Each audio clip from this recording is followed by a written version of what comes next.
මේ උතුම් ධර්මදේශනයේ ප්‍රඥා නාලිකාව තුලින් විකාශය කිරීමට ප්‍රචාරය කිරීමට ධර්මදානය සිදු කිරීම සඳහා නොම්බර 12 සිරි ගුණරතන මාවත ගල්කිස්සේ පදිංචි විශ්‍රාමලත් පාඨශාලාචාරිණී චාන්දනීද සිල්වා මහත්මිය සහ විශ්‍රාමලත් විගණන පරීක්ෂක සී.පී. ෆොන්සේකා මහතා විසින් මෙම ධර්මදානය සඳහා දායකත්වයේ දරා තිබෙනවා. උතුම් වූ ධර්මදාන වලින් ජනිත වන්නා වූ මහා පුණ්‍ය ශක්තිය මාර්තු මාස 31 වන දිනට දායකත්වයේ දරූ දෙදෙනා විවාහයට පත් වී වසර 33ක් සපිරීම නිමිති කොටගෙන දායකත්වයේ දරූ අයගේ එකම දරුවා වන පියුමාලි ෆොන්සේකා දියණියට දැනට ඕස්ට්‍රේලියාවේ වෙසෙන යොහාන් සසංක පුතණුවන්ටත් ගුණධර්ම පිරින් නිදුක් නිරෝගී දැහැමි දිවි මඟකට මේ පින් හේතු වේවා. මාර්තු මාස 31 වන දිනට ජන්මදිනයේ යෙදෙන අනෝමා ලියනපතිරණ සොහොයුරියටත් වසන්ති අක්කාටත් ජනනි බුද්ධිකා දියණියටත් කරන කියන සියලු කටයුතු සාර්ථක වේවා. නිදුක් නිරෝගී සුවපත් භාවයේ ලැබී චිරජීවනයේ සැලසේවා. ධර්ම ශ්‍රවණය කරන දායකත්වයේ දරන සැම ඇතුළු ලක්වාසී ලෝකවාසී සැමට නිවැරදිව ධර්මය අවබෝධ කොට අනුගමනීය ප්‍රතිපදාවකින් ජීවිතයට ධර්මය එකතු කර ගැනීමට මේ උතුම් ධර්ම දානයක්ම වේවා. පින් අපේක්ෂිත ඥාති හිත මිත්‍රාදීක් වේ නම් ඔවුන් සුවපත් වේවා. ප්‍රශංසනීය ලෙස මෙන්ම නිරවුල්වද ධර්මයේ දේශනා කරනු ලබන අතිපූජ්‍ය මීමුරේ ධම්මවංශ ස්වාමින් වහන්සේට තව තවත් නිරවුල්ව ධර්ම දේශනා පැවැත්වීමට නිදුක් නිරෝගී සුව චිරජීවනයේ සැලසේවා කියා බලාපොරොත්තු වෙනවා. එසේම වේවා කියා ආශිර්වාද කරනවා.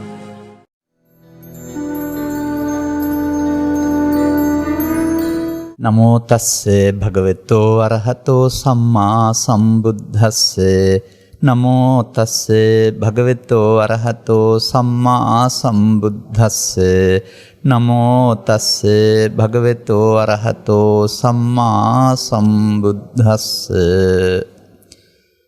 චතරෝ මේ භික්ඛවේ ආලෝකා කාතමේ කතමානි චත්තාරෝ ඡන්දාලෝකෝ සූර්යාලෝකෝ අග්ඝාලෝකෝ ප්‍රඥාලෝකෝති ඉමාකෝ භික්ඛවේ චත්තාරෝ ආලෝකා ඊතතගම් භික්ඛවේ ඉමානි ආලෝකානි යත ඉදං පඤ්ඤාලෝකාති. අද මේ ධර්මානුශාසනාව ප්‍රඥානාලිකාව තුලින් විකාශනය කරවා ගැනීම සඳහා අනුග්‍රහක දායකත්වයේ දරන්නා වූ සදහැවර පින්නතුන් ප්‍රමුඛ ධර්ම ශ්‍රවණාබිලාෂී සදහැවර පින්නතුනි, අප විවිධ මාතෘකා ඔස්සේ සමාජයට දහම් කරුණු ලිහිල් කරමින් ඉන්නවා, පැහැදිලි කරමින් ඉන්නවා. ඇතැම් විට නොදන්නා කම නිසා අරුත් විග්‍රහයෙන් ඌන වූ තැන් ත්‍රිපිටකගත සූත්‍ර දේශනාවලට අනුව මහප්පදේශනාවල උපදේශවලට අනුව නිරෝල් කරමින් ඉන්නවා. එබඳු ධර්ම දේශනාවන් ශ්‍රවණය කරන්නා වූ සදහැවතුන් පින්වතුන් පවණක් නෙවෙයි, ස්ත්‍රී පුරුෂ ගිහි පැවිදි ભેදයෙන් තොර විශාල පිරිසක් අප සමග සිටින බව අපි දන්නවා. ලංකාවේ සහ ලෝකේ සමහර විට අපි දැකලත් නැහැ, කතා කරලත් නැති විශාල පිරිසක් ඉන්නවා. නමුත් ඒ ධර්ම දේශනාවන් ප්‍රිය කරන එක අප නෙමෙයි ප්‍රිය කරන්න ඕන තථාගතයන් වහන්සේ වදාළ නිරෝල් ධර්මය. ඒක තේරුම් ගන්න මනුස්සයින්ට නිස්වර්ගයාට ජීවිතය තුළ කොතරම් සැනසීමක් උදා වෙනවාද, විඳවන්න තියෙන දුක් විශාල ප්‍රමාණයකින් නිදහස් වෙන්න වෙනවා හැකි වෙනවාද කියන එක පිළිබඳව දන්නේ තේරුම් ගත්ත කෙනෙක් තමයි. එහෙම නැත්නම් වෙන දේ තමයි විශාල බලාපොරොත්තු තියාගෙන ගොඩනගා ගන්නා වූ ජීවිතය විඳින්න දුන් ජීවිතය විඳවන්න වෙන එක. මේකට සාක්ෂි ඉතින් ලෝකේ ඕන තරම් රටේ තියෙනවා. ඔබ අතර සමහර විට එහෙම අත්දැකීම් වලට මොහොත දුන්න අය ඇති. වෙනත් මොනම හැකියාවන් දියුණු කරගත්තා වුණත්, ඒ කියන්නේ අධ්‍යාපනය, ආර්ථිකය, ධනය, යවන වාහන, විවාහ, මේ සියත් ජීවිතේට මේවා අවශ්‍යයි තමයි. නමුත් ඔය සියල්ල ධර්මයෙන් තොරව දියුණු කරගත්තොත් ඔය සියල්ලම ඊට පස්සේ වදයක් වෙන වෙලාවක් එනවා. ඒ නිසා තමයි ජීවිතයට ධර්මයක් ඕන කියලා කියන්නේ. ඔක මට වැටහෙන්නේ 2015 විතර. 2005 විතර.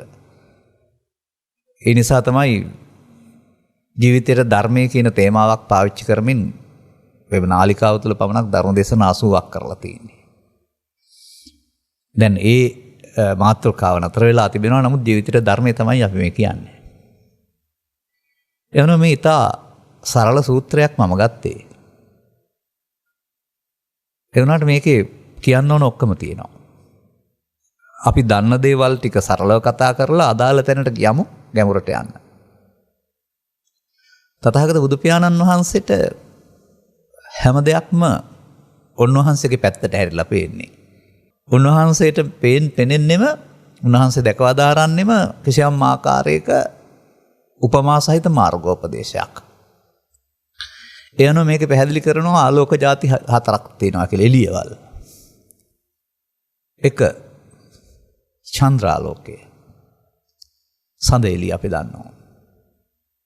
සඳ එළිය නැති අඳුරු රාත්‍රියක් ගත්තොත් අපි සහ ගස් කොළන් අතර පරතරයක් මොකක්වත් වෙනසක් පෙනෙන්නේ නැහැ. නමුත් මේ චන්ද්‍රාලෝකයේ තියෙන විට අර පෙනෙන්නේ නැති දේවල් පෙනෙන්න ගන්නවා. සූර්යාලෝකයේ තරම්ම නැති වුණාට යම් කිසි අපට දැක ගන්න පුළුවන්කමක් තියෙනවා. මට මතකයි මගේ පාසල් යන කාලේ මම හොඳට හඳ තියෙන දවසක හඳිනුත් පොත් කියවලා තියෙනවා. හඳ එළියනොත්. ඒ තරමට ඇස් පෙනෙන කාලේ දැන් නම් එහෙම බලන්න බැරි වෙයි. එතකොට ඒ ආලෝකය එහෙමනම් අපට යමක් දැක ගන්න උදව් වෙනවා. සූර්යාලෝකය ගැන කවර කතාවද? අඳුරකදී ඔබ අප නොපෙනී යන්නා වූ මේ අඳුර සම්පූර්ණයෙන්ම දුරලන්නට සූර්යාලෝකය සමත් වෙනවා. එවිට සියල්ල අපට මනවින් පේනවා. ඒ නිසා අපට මේ ලෝකේ දකින්න ආලෝකය උදව් වෙනවා. තවත් පේනවා අග්නි නැත්නම් ගින්නේ ආලෝකය කියලා වචනයකුත්. ඒකත් ඉතින් ගින්න වෙනත් දේවල් වලට යොදා ගත්තට ගින්න ආලෝකයක් සපයනු ලබනවා. සමහර විට ගිනිමැල දල්වා ගැනීම තුළ එහෙමත් නැත්නම් අඳුරේ ජීවත් වෙන අය වෙනත් ඔය විදුලි ආදී දේවල් හොයාගන්න පෙර මේක ආලෝකයක් වශයෙන් පාවිච්චි කරන්නත් ඇති.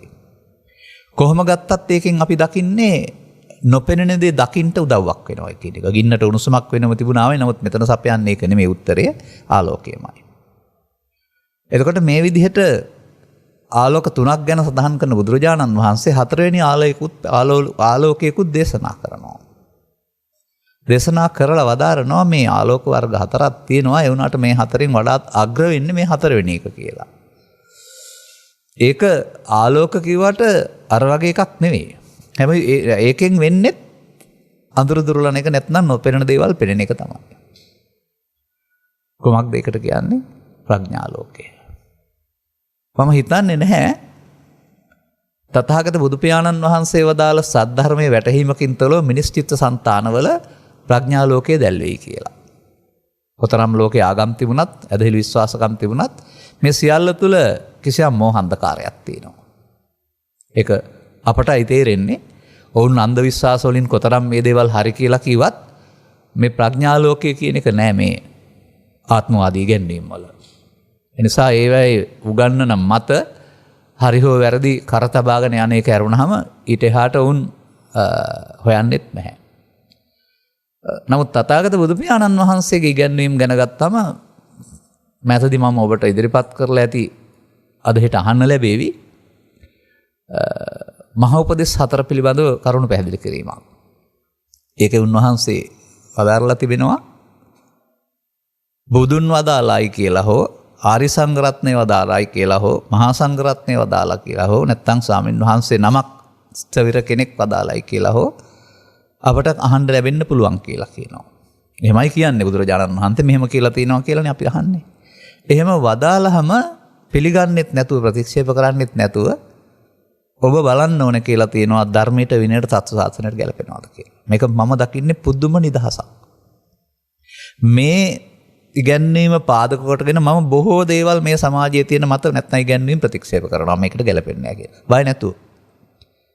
මොකද උන්වහන්සේ වදාරනවා එක් ධර්මයට විනයට සත්තු ශාසනයට ගැලපෙන්න ඕනේ මේ ඉගැන්වීමක් නැත්නම් අර බුදුන්ට හෝ රහතුන්ට හෝ මහා සංඝරත්නයට හෝ එක්කෙනෙකුට වැරදිලා නෙමෙයි කියන කෙනාට වැරදිලා කියලා. ඔවුන්ට වැරදිලා. තම්බිකවේ පජහත. ඒ නිසා අපි මේකත් තේරුම් ගන්න ඕන. ඒ නිසා මේ කරන උදව් කර ගැනීමේදී ප්‍රඥා ලෝකෙට කොහොමද පේන්නේ? ප්‍රඥා ලෝකෙට පේන්නේ ලෝකෙ නෙමෙයි මං හිතන්නේ අපි. රාහි ආලෝකයේ උදව්වෙන් බාහිර වස්තු පේනවා වගේ ප්‍රඥා ලෝකෙට පෙනෙනවා ඇත්තේ අපි. අන්න ප්‍රඥා ලෝකයේ යොමු කර බැලීමේදී අපි පෙනෙන විදිහ අපි හොයන්න යමු. සරල තැනක ඉඳලා සංකීර්ණ තැනක් දක්වා. එතකොට තේරුම් ගන්න පුළුවන් බුදුන් වහන්සේ මේ ප්‍රඥා ලෝකයේ හෙළි කරලා සමාජයට පෙන්වන්න හැදුවේ කුමක්ද? දුරු කරන්න හැදුවේ කුමක්ද කියලා. සාමාන්‍යයෙන් සමස්තයක් වශයෙන් ගත් කල නම් ඔකට කියන්නේ අවිද්‍යාන්තකාරය දුරු කරනවා කියලා. නමුත් ඒ අවිද්‍යාන්තකාරය දුරු කරනවා කියලා කිව්වත් අවිද්‍යාව කියන පදයට උචිත සරල පැහැදිලි අර්ථයක් මම දකින්නේ නැහැ පොත්පත් වලින් සහ බොහෝ දේශනා වලින් නිලිවෙනවා. ඒකට අදාළ තැන අර්ථය නම් මම පෙන්නලා තියෙනවා යම් දේශනාවල ඔබට අහන්න ලැබිලත් ඇති අහපුවයි නම්. නැත්නම් අදත් ඒක සමහර විට මේ අවිද්‍යා සංඛාරය කොතනද අවිද්‍යා සංඛාරයෙන් වෙන වෙනකොට විද්‍යාවේ මුක්තිය කොතනද කියන එක ත්‍රිපිටකයේ තියෙනවා. ඒ වචනේ මතක් වුණොත් මම පෙන්නන හතරට මතක් වෙවි ඔයගොල්ලන්ට. එහෙනම් අපි ඒක හොයාන යන විට අපට සාමාන්‍යයෙන් පේන විදිය බලන්න. සාමාන්‍යයෙන් පේන විදිය තමයි අපි මව්පිය දූ දරු ඥාතිත මිත්‍රාදී සම්බන්ධතා පවත්වාගෙන යන යුතුයකම් දන්න පිරිසක්. යුතුයකම් ඉටු කරන්න ඕනෑ කියන අදහසේ ඉන්න පිරිසක්. සැමියා බිරිඳ වෙනුවෙන්, බිරිඳ සැමියා වෙනුවෙන්, මව්පියන් දරුවන් වෙනුවෙන්, දරුවන් මව්පියන් වෙනුවෙන්, සහෝදර සහෝදරියන් වෙනුවෙන්, සමාජය වෙනුවෙන්, ඒ වගේම උදව් උපකාර ලැබිය යුතු අංග විකල මන්ද බුද්ධික ආදී අය වෙනුවෙන් මෙහෙම සමාජයට යම් යහපත් යුතුයකම් ඉටු කළ යුතුයි කියන මතේ බෞද්ධ බොහෝ දෙනෙක් ඉන්නවා. ඒ ආරම්භක පදනම. නමුත් මේ යුතුයකම් ඉටු කරන්නට යාම තුළ තමා පිළිබඳ සොයා බැලීමක් වෙන්නේ නැහැ මෙහෙම කළයි කියලා. නමුත් සාර ධර්ම තමයි මේවා. සාර ධර්ම තමයි ඒ වගේ මේවට යහපත් විපාක නැත්තේත් නැහැ. යහපත් විපාක කියන එක අපි කතා කරන්නේ පුණ්‍ය විපාක කියලා. යහපත් විපාක කියන එක වළංගු භාවය පිළිබඳ සීමාවක් තියෙනවා. මිනිසුන් අතර නම් ඉහාත්ම වශයෙන් හෙවත් මේ ජීවිතයේ ආයු වර්ණ සැප බල සඳහා පැවිද්දටපත් වුණොත් සිව්පසෙ මැනවින් ලැබීම සඳහා දෙවියන් අතර ඉපදුනොත් මහේසාක්‍ය දේව සම්පත් සඳහා කියලා මෙහෙම පැහැදිලි කරලා තිබෙනවා මේ යහපත් ක්‍රියාකලාපය යහපත් කර්ම විපාක මෙලොව පරලොව වශයෙන් Tamanට ආපහු ළඟා වෙනවායි කියන එක. මේ කර්ම විපාක විශ්වාසය තුල යහපත් කර්ම වලින් ඉවත් වී යහපත් කර්මයන්ගේ දෙන්න තමයි බහුතර සමාජය හුරු වෙලා තිබෙන්නේ. එතනින් එහාට යමක් තියෙන බව. මේ ප්‍රඥා ලෝකයට දකින්න ඊට එහාට යමක් තිබෙන බව සවන් දුන්නේ නැත්නම්, තේරුනේ නැත්නම් තේරුම් ගන්න බෑ. එතකොට මේ වෙදීම තුළ අපි මේ කතා කරා වූ වෙදීම තුළ අපි හැමෝම අනන්‍ය පුද්ගලයෙක්. ස්ත්‍රියක්, පුරුෂයෙක්, ගිහියෙක්, පැවිද්දෙක්. පමණක් නොව මෞකසින් බිහි ජීවිතාසානයේ ජීවිතය කෙලවර කරන්න ආව පුද්ගලයෙක්. ඒ පුද්ගලයා තමයි ඔය හොඳ නරක දෙකක් බෙදාගන්නේ, නරක අයින් වෙන්නේ, හොඳ කරන්නේ පුද්ගල සංවරය. ඒකට ඉතින් අපිට සමහර විට තව වැටවල් ටිකකුත් තියෙනවා ශික්ෂාපද කියලා ආවරණය වෙන්න. ඒක අපට පෙනෙන මට්ටමින් හොඳයි මේ ක්‍රියාකලාපය. ඒක නොකරනවට වඩා මේ හොඳ පැත්තට හරවලා යන්නේ අපි දැන් මේ සුභවාදීව. නමුත් මේ කියන ඉගැන්වීම් ටික මම දකිනවා ආගම් ભેදකින් තොර වෙනත් ආගම්වලත් ආගමික නොවන සංවිධානවලත් මේ සාරධර්ම කියන කාරණා අගයනවා සහ ලෝකේ ඕන තැනක ක්‍රියාත්මක වෙනවා. ඒක නැතුව වෙන්න පුළුවන් යම් යම් රටවල. නමුත් මේ කියන කාරණා ක්‍රියාත්මක වෙනවා. එවිට කෝ බුදුරජාණන් වහන්සේ වදාළ ධර්මය. ඔය කියන කාරණා ටික කරන්න බුදුරජාණන් වහන්සේ වදාළ ධර්මයේ පිළිබඳව ගැඹුරු අවබෝධයක් ඕන නැහැ. හරි වැරදි හොඳ නරක තේරෙනකොට ඒකේ ඉහාත්ම වශයෙන් Tamanට සහ අයිහලෞකික පාරලෞකික කියලා වචන දෙකක් පාවිච්චි කරනවා මෙලොව සහ පරලොව වශයෙන් කියන එක Tamanටත් අනුන්ටත් සැරසෙන යහපත පිළිබඳව අපට තේරෙනවා. නමුත් බද්ධවග්ගීය කුමාරවරුන්ට වදාලා වූ වචනයක අර්ථ තවම පිළිඹු වෙන්නේ නැහැ මේ තුලින් අපට. ඔබ මතක් කරගන්න පාසල් අධ්‍යාපනය තුළ මේක දුටුවා නේද කියලා. ඔවුන් විමසන්නේ මේ පැත්තට යන කාන්තාවක් දැක්කද කියලා. බුදුන් වහන්සේ විමසන්නේ කොහෙවත් යන කාන්තාවක් ගැන හොයන එකද හොඳ, තමන් ගැන හොයන එකද වඩා හොඳ? ඒ තමන් ගැන හොයනවා කියන වචනේ අර්ථය බුදුන් වහන්සේ වදාළ පරිදි ගන්නව ඇරුණාම අපේ පෙළපත් නාමයේ උසමහත උගත්කම් හොයන එක නෙවෙයි ඔය කතා කරන්නේ. ඊට වඩා ගැඹුරින් තමා ගැන හොයන්න. අන්නේ තමා ගැන හොයනකොට තමයි ප්‍රඥා ලෝකේ පහළ වෙන්නේ. තමන් මේ නොදන්නාකමක් තුල සසර දැලක පැටලිලා. සංසාර බන්ධනයක පැටලිලා. ඒ පැටලීම තුළ නරක හොඳ බෙදා ගනිමින් ඇවිදින්න ඇරුණාම සංසාරයෙන් ගැලවෙන්නට ප්‍රඥා ලෝකයේ පහළ වෙන තුරු ලැබෙන්නේ නැහැ. ඒ නිසායි මම කියන්නේ සමාජයට සමහරු පාපය තෝරා ගන්නවා. එබැවින් පාපී අනාගතයක් සකස් කර ගන්නවා. සමහරු පුණ්‍ය මාර්ගය තෝරා ගන්නවා. ඒ තුළින් අනාගතයක් සකස් කර ගන්නවා. සමහරු ධාන මාර්ගය තෝරා ගන්නවා. ඒ තුළින් අනාගතයක් සකස් කර ගන්නවා. නමුත් මේ තුනම ලෞකිකයි, මේ තුනම පෘථග්ජනයි. ධර්මයේ දන්නේ නැතුව අනුගමනය කරන මේ ක්‍රියාමාර්ගයේ තුනම ලෞකිකයි, තුනම පෘථග්ජනයි. ලෞකික විපාක ඇරුණාම ලෝකෝත්තර විපාක වලට යන පාරක් ඕකේ නැහැ. ඒකයි තේරුම් ගන්න ඕන. එහෙමනම් ලෝකෝත්තර විපාක කියලා දෙයක්ත් තියෙනවා. ඒක ලෝකෙන් ඈතර හැම නෙවෙයි. මේ මොහොතේමයි, ජීවිතය තුළමයි. ඒක තමයි බුදුරජාණන් වහන්සේ විඳින ජීවිතය කියලා සමාජයට පෙන්වන්නේ. අර ලෞකික ගමන තුළ විඳවන ජීවිතේ බොහෝ දෙනාට තිබෙනවා. නමුත් විඳින ජීවිතයකටපත් වෙන්න පුළුවන්කමක් තිබෙනවා අපිට අපිව තේරුම් අරගෙන අපේ දැක්ම වෙනස් කරගත්තොත්. මට මතකයි මගේ ඔය පාසල් කාලේ මේ විහිළුවට කරපු වැඩක් තියෙනවා. ඔය උත්සව සමයන් එනවනේ. උත්සව සමයන් වලදී ඔබට යම් යම් තැන් වලට වඳින්න යන්න තියෙනවා වගේ අපටත් ඒ කාලේ යන්න තැනක් තිබුණා. ගියාම අප මේ මව්පියන් එක්කලා වඳින්න යනවට වඩා මේ සෙල්ලම් බඩුව අරන් එන්න. මේ ඇඟිල්ලක් පාවිච්චි කරලා පිමින්න පුළුවන් නලාවක් තිබුණා අදින්න. ඒ වගේම කාඩ්බෝඩ් පාවිච්චි කරලා සකස් කරපුවා උපැස් වලවල් තිබුණා. මේ කොළ පාට, නිල් පාට, රතු පාට අර ඒවට කියන්නේ ග්ලාස් පේපර් කියලා ග්ලාස් පේපර් දාලා හදාගත්තා. ඒ ඔය එකක් දෙකක් අරන් ඇවිදින් ඕක දාගෙන ලෝකෙ දිහා බලපුවම රතු පාටට පේනවා, නිල් පාටට පේනවා. ලෝකෙ කොළ පාටයි. නමුත් කණ්ණාඩි දාගත්තාම කණ්ණාඩියේ පාට කහ පාටට පේනවා. ඒක අපට සතුටක්. අන්නේ විවිධ කණ්ණාඩි දාගත්තාම ලෝකෙ පේනවා වගේ එකක් තමයි අපට මේ දැන් වෙලා තියෙන්නේ. අපි ළඟ තිබෙන්නේ එක එක කණ්ණාඩි. මට කියන්නේ දෘෂ්ටි කියලා. මේ දෘෂ්ටි කණ්ණාඩියෙන් බලන නිසා තමයි අපට මේ අවුලක් තියෙන්නේ සහ මේ විවිධත්වයේ ගැටුමක් වෙලා තියෙන්නේ. විවිධත්වයේ ප්‍රශ්නයක් වෙන්නේ නැහැ. නමුත් විවිධත්වයේ ගැටුමක් අද. ඒක හැමතැනදීම ඒ අය දරන අදහස් සම කරගන්න බැරුව ගැටුමකට ගිහින් අවුලක් බවට පත් වෙනවා. ඉතින් අර ඒකට කරන්න ඕන කාරණාව අර පාට කණ්ණාඩි ගලවන එකනේ. අපි කියමුකෝ මේ විදුරු වගේ එක තුල කහ පාට, නිල් පාට, රතු පාට තියෙනවා. එතකොට එක එක්කෙනාට ඒකෙන් ලෝකේ පේනවා. ඉතින් ඒගොල්ලෝ ඔප්පු කරන්න හදනවා ලෝකේ රතු පාටයි, කළු පාටයි, නිල් පාටයි කියලා. ඒගොල්ලන්ට පේන හැටිනේ. නමුත් ඔක්කොම කණ්ණාඩි ගැලෙව්වොත් ඔක්කොටම පේන්නේ ලෝකේ කොළ පාටයි. අන්න ඒ වගේ මේ දෘෂ්ටියක් මේකේ පවතින්නේ. මේ දැක්මක් තියෙන්නේ. මේ දැක්ම නිවැරදි කරගන්න ඕන. ඒක තමයි දිට්ඨෙන්ච අනුපගම්ම සීලවා දස්සනේන සම්පන්නෝ කියන පදෙන් පෙන්වන්නේ.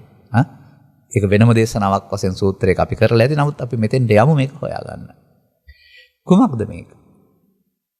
මේ හොයාගෙන යාමේදී අපිට තේරුම් යන්න ඕන අපි හැමෝටම මව්කුසින් බිවීමක් සහ ජීවිත අවසානයක් තිබුණාට අපි මේ අවුරුදු 65 70ම එකට ජීවත් වෙනවා නෙමෙයි කියන්නේ. ඒක අවුරුද්ද ගෙවෙනවා නෙමෙයි. 65ම එකට ගෙවෙනවා නෙමෙයි. මාසේ දවස පැය විනාඩිය තප්පරෙනුත් 10න් එක දක්වා අද කාලය කුඩා කරලා තිබෙනවා. ඒ ගෙවෙන මොහොත කොහොමද ක්‍රියාත්මක වෙන්නේ අපි ළඟ? අන්න එතකොට වෙන දෙයක් දැක ගන්න වෙනවා අපිට.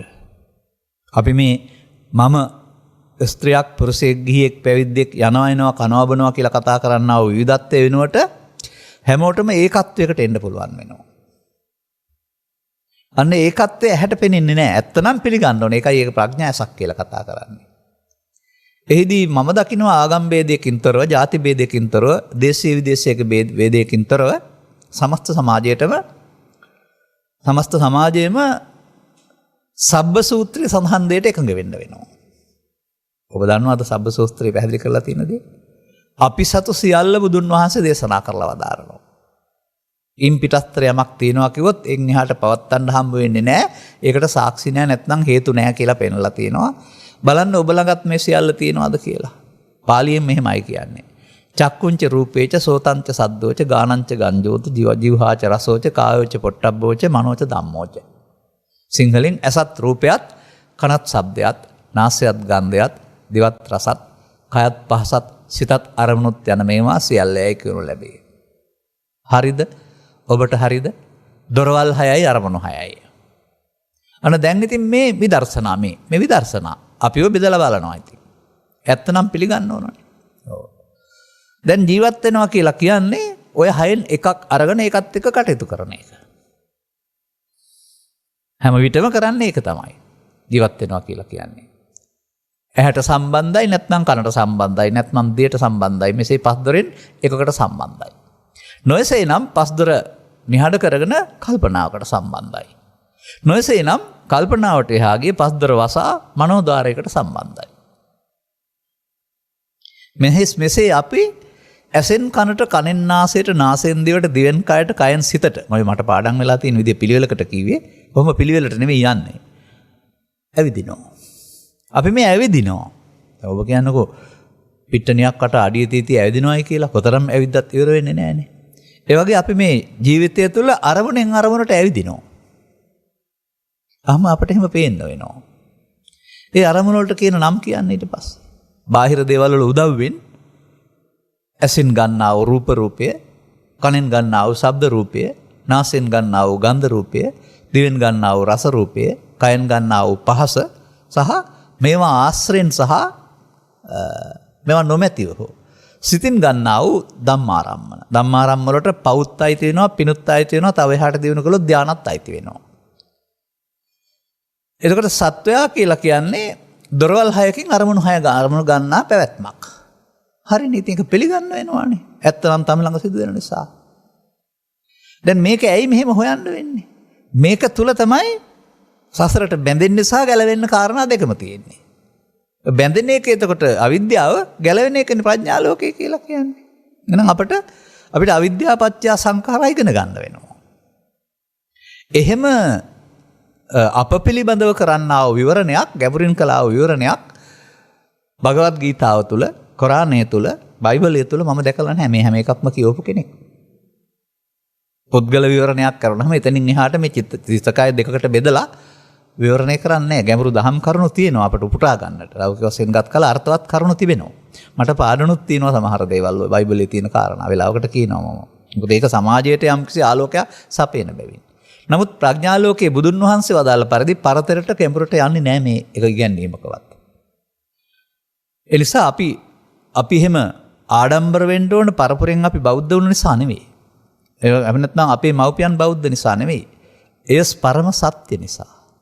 ඒ මිනිසාව ජීවිතය තුළම දුකින් නිදහස් කරන නිසා. ඒ අනුගමනීය ප්‍රතිපදාවක් තුළ මිනිසාට අප්‍රමාණ වූ සැනසීමකට මංපෙත් සලසන නිසා. අනුගමනය කරපුවාමයි තේරෙන්නේ. දැන් ඊට පස්සේ හරි දොරවල් 6ත් හරි. අරමුණු 6ත් හරි. නමුත් මෙතන මම දකිනවා මේ ඉගැන්වීමේ වැරද්දක් දකිනවා. පොතපත පරිහරණය කිරීමේදී මේ ප්‍රසාද රූප, ගෝචර රූප කියන වචන දෙක පාවිච්චි කරන විදිහ ටිකක් නොගැඹුරුයි කියලා. ප්‍රසාද රූපය කියන්නේ ඇහැට කිව්වොත් වැරදි, කනට කිව්වොත් වැරදි. ගෝචර රූපය කියන්නේ ඉස්සරහින් තියෙන රූපයට හෝ ශබ්දයට කිව්වොත් වැරදි. මන්දයත් අභිධර්මයේ විග්‍රහයේදී සත්‍යය අපේ කය පිළිබඳ විග්‍රහයේදී ගන්න ආහාර ටිකට පටවියාපෝ තේජෝ කියලා ඉන්පස්සේ ශරීරය තුළ උපදින රූප 24ක් තමයි උපාදාය රූප කියලා උගන්වන්නේ. ඒකේ තමයි ඔය ඇහි කනේ නාසයේ තිබෙනා වූ ප්‍රසාද රූපයයි ඇහ කන නාසයට හම්බ වෙන්නා වූ ගෝචර රූප 4යි තියෙන රූප ශබ්ද ගන්ධ රස ස්පර්ශ කියලා. ඒකට ඒක ඇතුලේ තියෙන්න ඕනනේ, පිට තියෙන්න බෑනේ. ගෝචර රූපය කියන්නේ ඉස්සරහ එකක් වුණොත් එහෙම අටවිස රූපය එළියෙත් තියෙනවා වෙනවා. මෙන්න මේවා තේරෙනකොට මලසිරුරක ඇසකණනාසය දිවකය තිබුණාට නැත්තේ ප්‍රසාදය. ඒ කියන්නේ දැන් එතකොට ඇහැ කණනාසය නැහැ බිඳිලා. එහෙනම් ප්‍රසාදය කියන්නේ ඇස තුළ පවතිනා වූ අරමුණු ගන්න පුළුවන් ශක්තියක් කරුණාම ද්‍රව්‍ය නෙමෙයි. මේගේ පුද්ගලයාට ඒ ප්‍රසාද අඩපණ බිඳිලා තියෙනවා. එහෙමත් නැත්නම් ඔබ උගේ සමාජයේ ඉන්නවා කියලා හිතන්නකෝ.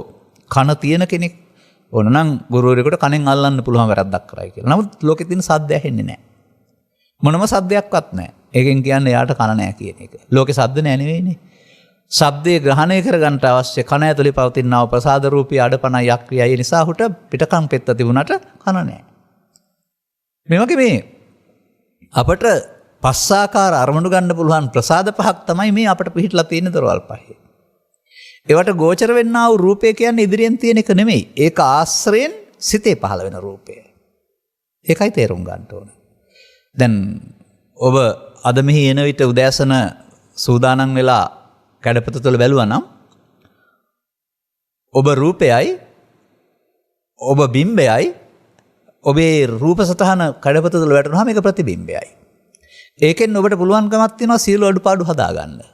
නමුත් ප්‍රතිබිම්බය කියන්නේ ද්‍රව්‍ය නෙමෙයි. සෙවණැල්ලක් විතරයි. නමුත් ඒක නැත්නම් ඔබ හඳුනා ගන්න බෑ. අන්න ඒ වගේ බාහිර තියෙන රූපයක් ශබ්දයක් හඳුනා ගන්නට මේ සිත තුළ ප්‍රතිබිම්බේ පහළ නොවි බෑ. ඒ ප්‍රතිබිම්බයට තමයි රූප ශබ්ද රූප ගන්ධ රූප රස රූප පොට්ටබ්බ රූප ධම්ම රූප කියලා කියන්නේ. ඔන්න දැන් මේ ප්‍රඥා ලෝකෙට යන පාර මේ කියන්නේ. අපි ඔය පිළිබඳව විමසලා බලනවා. එහෙනම් අර වැරදි අයින් වෙන්න ඕන නෑ. ඇයි එතන වැරදි අයින් වෙන්න ඕන කියලා කියන්නේ? මේ රූප මුල් කොටගෙන මේ රූප හය මුල් කොටගෙන තමයි අපට අරමුණු හටගන්නේ සහ ඒවා විඳීම් හටගන්නේ. විඳීම් වලට කියනවා වේදනා කියලා. සාමාන්‍යයෙන් සිංහල ඉගෙන ගන්න කාලේ වේදනාව නැත්තම් ගීත ඉගෙන ගන්න කාලේ වේදනාව කියන්නේ රිදෙනවට, දුක් වේදනාවට. නමුත් බුදුසමේ වේදනාව කියන්නේ Tamanට දැනෙන සැප හෝ දුක් හෝ උපේක්ෂා වින්දනයට. එතකොට වින්දනයට පාත්‍ර වෙන්නේ මොනවද කියලා හොඳින් හොයන්න වෙනවා. අනර පැරණි පොතපත හෝ නොගැඹුරු ඉගැන්වීම් වල මේක ගලප ගන්න බැරි වෙනවා. බැරි වෙන හේතුව තමයි රූප යන්න පඨවි ආපෝ තේජෝ වායු හතරට වෙන් කරන එක. රූප යන්න කයට නම් කරන එක. නමුත් මේකට පදනමක් නැති බව අපි තේරුම් ගන්නවා සත්තට්ඨාන කුසල සූත්‍රය ආශ්‍රයෙන් තථාගතයන් වහන්සේ වදාලා. එතකොට පෙන්වන්නේ මිනිසාට වේදනා හයක් පහළ වෙනවා. කොහෙන්ද දරවල් හයෙන්? දොරවල් හයෙන් නම් වේදනා හය පහළ වෙන්නේ කය මුල් කොටගෙනද කියලා ඔබ හිතන්න. එහෙමයි මේ ප්‍රඥා ඇස පහළ කරගන්නේ මම කියන නිසා බුදුන් වහන්සේ වදාළ නිසා නෙවෙයි ඇත්තනම්. එතකොට එහෙමනම් අපට තේරෙනවා විඳින්නේ ඇසෙන් රූපය. විඳින්නේ කනෙන් ශබ්දය. විඳින්නේ නාසයෙන් ගන්ධය. විඳින්නේ දිවෙන් රසය. විඳින්නේ කයෙන් පහස. විඳින්නේ බාහිර උදව් නැතුව සිතින් යන අරමුණු. එතකොට බාහිර ලෝකෙ මොකක්වත් නැතුවට නින්දෙදී අපට සියලු අරමුණු සැප දුක් වශයෙන් විඳින්න පුළුවන්. දැන් බාහිර දේවල්ද අපි විඳින්නේ? වාහනයක් දැක්කොත්, ඇතික් දැක්කොත්, මව්පියන් දැක්කොත්, රත්තරන් මාලයක් දැක්කොත් ඒවට අදාළ වින්දනය මේක හීනයක් කියලා තේරෙනවද? නමුත් එතෙන් එක ගියේ කොහෙන්ද? බාහිර දේවල් ආශ්‍රයෙන් අපි සිතුවිලි හදාගත්ත නිසා. එහෙනම් මේ කරලා තියෙන්නේ බාහිර දේවල් හඳුනාගන්න අපේ සිතුවිල්ල සකස් කරගන්න එක. එහෙමයි අපිට බාහිර දේවල් ආශ්‍රයෙන් මනෝ ලෝකේ සකස් වෙන්නේ. මනෝ ලෝකයක් තියෙන නිසා තමයි අපිට පස්දොර වහලා නිදා ගන්න පුළුවන්කමක් තියෙන්නේ. නිදා ගන්න ලෝකයේ සැප දුක් උපේක්ෂා විඳින්න බාහිර මොකුත්ම ඕන නැහැ. අදාළ විදිහට අපි මාරක හීන දකින්න පුළුවන්, ආදරණීය හීන දකින්න පුළුවන්, මංගල උත්සවයක් දකින්න පුළුවන්, සතෙක් පිටිපස්සේ පන්නනකොට වේදනාව විඳිනවා දකින්න පුළුවන්. බාහිර කිසිම සම්බන්ධයක් නැහැ සිතුවිලි වල ලෝකේ. නමුත් සිතුවිලි කියලා නැහැ. ඒකට අදාළ සැප දුක් උපේක්ෂා අපි විඳිනවා. කොහොමද මේක මෙතෙන්න ගියේ? අන්න පස්දොර මගින් අරමුණු ගන්න පුළුවන් හැකියාවක් අපිට ලබා දීලා තිනවා. පස්දොර මගින් සිත හදාගත්තා. දැන් සිතේ ලෝකයක් තියෙනවා. මේ සිතේ ලෝකයක් තියෙන නිසා තමයි නිින්දක් තියෙන්නේ සහ සිතේ ලෝකයක් තියෙන නිසා තමයි මරණයෙන් එහා පැත්තට මව් කුසක උපතක් තියෙන්නේ හෝ පුනර්භවයක් තියෙන්නේ. ඔය සිතේ ලෝකයක් නැතුව මව් කුසක මවට පියාට විතරක් කලලයක් හදන්න බෑ. ගවයෙකුගේ හෝ සුනකෙකුගේ හෝ ඇතෙකුගේ හෝ මව් කුසක හැදෙන්නේ මේ සිතේ දකින හීන ලෝකයට අනුව තමයි කාය නිර්මාණය වෙන්නේ. අන්න අර අනිත් ආගමික ග්‍රන්ථවල නැති කාරණේ මම මතක් කළා. ඒ වගේම මව් කුසක ප්‍රතිසන්දි නොලැබුවා නම් අර සිතේ ලෝකේ තියෙනවා. ඒකට තමයි අපි කියන්නේ පව නිසා අපාගත වීම, පින නිසා කාමසුගතිය, ධානය වුණොත් ධාන බඹලෝ කියලා. ඕපාති. එහෙනම් අපි මේ බාහිර දේවල් ආශ්‍රයෙන් හිතේ ලෝකයක් හදාගත්ත ලෝකයකටයි යන්නේ. අපායේ තියෙනවා එකට යනවා නෙවෙයි, දිව්‍ය ලෝකේ තියෙනවා එකට යනවා නෙවෙයි, බඹලෝ තියෙනවා එකට යනවා නෙවෙයි. පව් කරපු අයට අපාය හැදෙනවා. පින් කරපු අයට දිව්‍ය ලෝකේ හැදෙනවා. ධානලාභීන්ට බඹලෝ හැදෙනවා. වත් තියෙනවා නෙවෙයි අපට යන්න අපි හදාගෙන යනවා. ඔන්න මනෝපුබ්බංගම ධම්මා වල විග්‍රහය කතා කරන්නේ. අපි මේ කරන වැඩේ. එහෙනම් මිනිසත්කම මුල් කොටගෙන මිනිස්සුන්ගේ පස්දොර මුල් කොටගෙන පස්දොරට ඇති වෙන ඇලීම් මුල් කොටගෙන තමයි මේ කාම රූප අරූප භවත්‍රයේ මිනිසුන් හදාගෙන යන්න සකස් කරන් තියෙන්නේ. බුදුන් වහන්සේ පහළ වුණු සමාජයේ පව ඔස්සේ, පින ඔස්සේ, ධාන ඔස්සේ ওই භවගාමිත්වය තමයි හොයන්නේ හිටියේ. ඒක පවට වඩා පින නම් හොඳයි, පිනට වඩා ධානය හොඳයි කියලා කියනවා. නමුත් ලෞකික ධාන කියලා කියන්නේ බුදුන් වහන්සේගේ කියන්නීමට අනුව දුෂ්ටක්ෂණයක්. බුදුන් ධර්මයේ මුණ ගැහෙන්න බැරි වාසනාව අහිමි කරගත්ත තැනක් කියලා තමයි පෙන්වන්නේ. ඔතරම් මහන්සිලා ලෞකික ධානයක් උපදවාගෙන අපි වත් වෙන්න ඕනේ දුෂ්ටස්කණයකටනේ. වැඩක් ඇති වැඩක්ද කරගෙන තියෙන්නේ. අන්න එහෙම තේරෙනකොට ඊට වඩා දෙයක් මේ අපට මිනිස්සුන්ට කරන්න පුළුවන්කමක් තියෙනවා. අර ඇස කරුණාසය දිවකය මුල් කරගත්තා වූ අරමුණු වල ඊට වඩා වෙන විග්‍රහයක් නැද්ද? තථාගතයන් වහන්සේගේ තිබෙනවා. අන්න ඇත්තනම් පිළිගන්න. ඇසට හම්බ වෙන රූපේ වේදනාවෙන් මිදිනවා සැප දුක දුක්ඛ උපේක්ෂා වශයෙන්. ඇසට හම්බ වෙන රූපය හඳුනනවා රූප සංඥාවක් වශයෙන්. එහෙම නැත්නම් ඥාතියා හතුරා මිත්‍රා වශයෙන්. කනෙන් නම් ශබ්ද සංඥාවක් වශයෙන්. එතකොට දොරවල් 6ට රූප 6 හරි වේදනා 6ත් හරි විඳීම් 6. විඳීම් ආශ්‍රයෙන් සංඥා 6ත් හරි. රූප සංඥා, ශබ්ද සංඥා, ගන්ධ සංඥා, රස සංඥා, පොට්ටබ්බ සංඥා, ධම්ම සංඥා. සංඥා 6 මුල් කොටගෙන රූප වේදනා සංඥා කියනා වූ මේ තුනම මුල් කොටගෙන ඇති වෙන්නා වූ සංකාර 6කුත් පහළ වෙනවා දොරවල් 6. ඒ සංඛාර කියන පදයට අපි සාමාන්‍යයෙන් ගන්න ඕනේ චේතනා කියන අර්ථය. චේතනාව සංඛාරය කියලා කතා කරන්නේ. අபிසංඛාර කියලා කතා කරනවා. අර වේදනාවට සංඥාවට අනුව රූප වේදනා සංඥාවට අනුව තමයි මෙතෙන්ට අපි අගය එකතු කරන්නේ. අගය එකතු කිරීම තමයි සංඛාරය කියලා කියන්නේ. දැන් මේ හතරක් වෙනවා. ඇසෙත් මේ හතර වෙනවා, කනෙත් මේ හතර වෙනවා, නාසෙත් මේ හතර වෙනවා. එකකින් කිව්වම තේරුම් ගන්න ඕනේ කියලා මහා කච්චායන මහරහතන් වහන්සේත් විශේෂයෙන් කියලා තියෙනවා. හයම කියන්න වෙලාවක් නැහැ කියලා.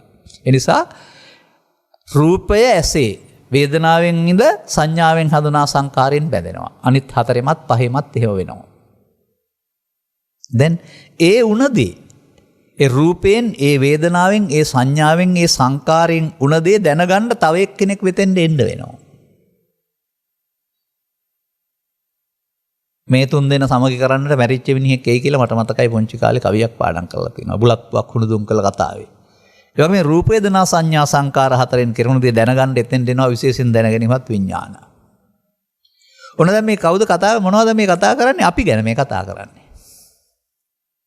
ඔන්න තථාගත බුදු පියාණන් වහන්සේ ඔබව මොහතකින් උපදී නැසෙන පංචස්කන්ධයත් තුළට ගොනු කළා. රූප වේදනා සංඥා සංකාර පහට කියන්නේ ස්කන්ධ පංචකය.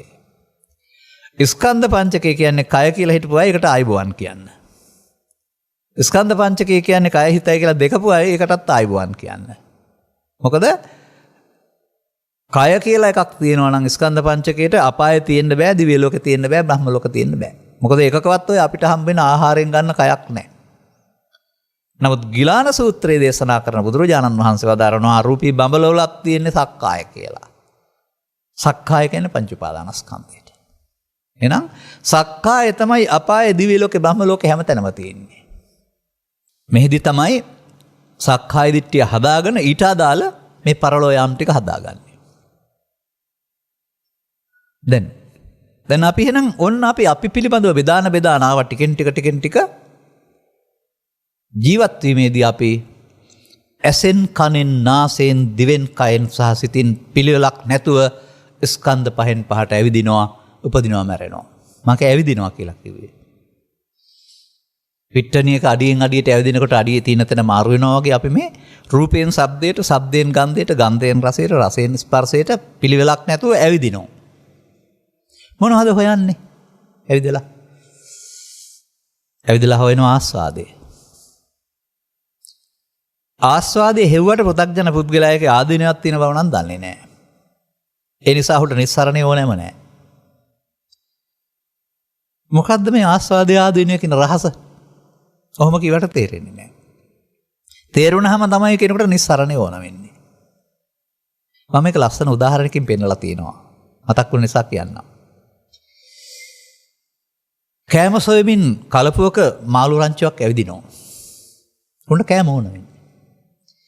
ඔවුන්ගේ කෑම ඉගිජුකම තේරුම් ගත්තා වූ බිලිබාන්නේ කණුවක් උඩ හිටගෙන ඉඳලා බිලි කොක්කක් මාළු කෑල්ලක් නැත්තම් යමක් අමුණලා වතුරට දාලා තියෙනවා.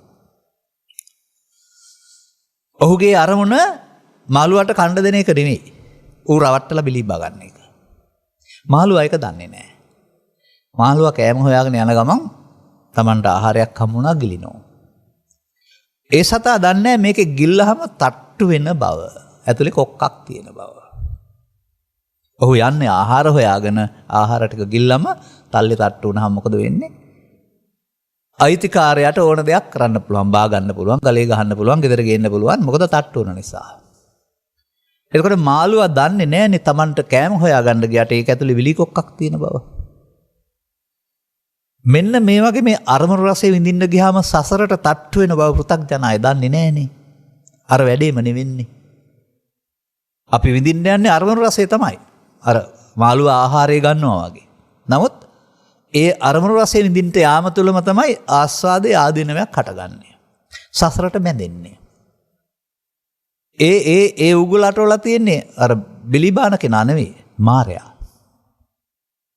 මාරයා ක්‍රමයක් හදලා තියෙනවා සසරින් මිදෙන එක වළක්වන්න රවට්ටන ක්‍රමයක්. ඒ නිසා ඒකට බුදුන් වහන්සේ වදාරනවා මාර බන්ධනය. ඔය මාර බන්ධනය තමයි අපිට සැපයි කියලා හිතන් ඉන්නේ. ඒක ගැලවෙන්න ඕනකමකුත් මොහොත දෙනාට නැහැ, තේරෙන්නේත් නැහැ. මොකක්ද මේ බිලි කොක්කේ තට්ටු වෙනවා වගේ වෙන සිද්ධිය? සසරට තට්ටු වීම කොහොමද සිදු වෙන්නේ? අර ඇස නිසා පහළ වෙන රූප වේදනා සංඥා සංකාර පහ, අර කන නිසා පහළ වෙන රූප වේදනා සංඥා සංකාර පහ ලෝක ජීවත් වෙන්න අපට අවශ්‍යයි. නමුත් අපි ඒකට එන දේවල් කෙරෙහි අගයක් එකතු කරනවා, ඇලීම මුලාව හෝ ගැටීම මුලාව වශයෙන්. මේ දෙආකාරයෙන් එකක් වෙන්න පුළුවන්. ඇලීම මුලාවට කියනවා ලෝභ මෝහ, ගැටීම මුලාවට කියනවා දේශ මෝහ. තව දෙකකින් කියනවා නම් අරමුණ ලෝභ දේශ මෝහ වලින් දෙකකින් ගන්නවා. පළමුව තිබුණේ නෑ මේක. අප විසින් අපට අදාළ පෞද්ගලික ආගය එකතු කිරීමක් තමයි මේ අරමුණු සම්බන්ධයෙන් එකතු කරන ලෝභ දේශ මෝහ. අන්න පංචස්කන්ධයට ලෝභ දේශ මොහ එකතු කරන්න ගියාම පංචස්කන්ධේ නිකන් ඉන්නේ නැහැ, පංච උපාදානස්කන්ධේ වෙනවා. ලෝභ දේශ මොහ එකතු කරන්න ගත්තාම පංචස්කන්ධය තුළ මම හැදෙනවා. ලෝභ දේශ මොහ නැත්තම් මම නැහැ. ස්කන්ධ පංචකේ හටගෙන නැසෙන එකේ මම නැහැ. ස්කන්ධ පංචකයට එන දේවල් ලෝභයෙන් දේශයෙන් මොහෙන් ගන්න ගියාම ඒතං මම ඒතෝ අහං අස්මින් ඒසෝ මේ අත්තා. ඒ මගේ, ඒ මම මගේ, ඒ මගේ ආත්ම. දැන් ඒ කුමක්ද? එය රූපය, ශබ්දේ, ගන්ධේ, රසේ, ස්පර්ශය. එය පව පින ධානය. එය ඕන දෙයක්. අරමුණ. අරමුණටයි මේ කියන්නේ. එතකොට බුදුරජාණන් වහන්සේගේ ධර්මයේ ඒ අරමුණ තුල පවතින්නේ, අරමුණනේ මම හැදෙන්නේ. අන්න මෙතෙන්ට එන්නේ නැතුව මම කියන්නේ කය. මම කියන්නේ කෙසලොම් නිදත්වල එකතුවක් කියලා හැදුවට එහෙම මේ ධර්මයේ තේරෙන්නේ නැහැ, ප්‍රඥාස පෑදෙන්නේ නැහැ. ඒකයි මම මේ බැහැර කරමින් යන්නේ මේ වැරදි ගැන්වීම. ඒතන් මම ඒ මොහොතට ආපු හැඟීම තමයි මම බවට පත් වෙන්නේ. මම මගේ වුණාම මම මගේ වෙනවා, මගේ වුණාම මගේ ආත්ම වෙනවා. එහෙම නැත්නම් තව විදිහකින් පෙන්නනවා මේ ස්කන්ධ පංචකට එන අරමුණ මමත්වෙන් ගත්තොත් මඤ්ඤමානෝ කියනවා ඒකට. කෝබික්කු බද්දෝ මාරස්ස අන්න බිලි කොක්ක. තට්ටු වෙන හැටි පතරට. මමත්වෙන් ගැනීමෙන් මායයට බැඳේ.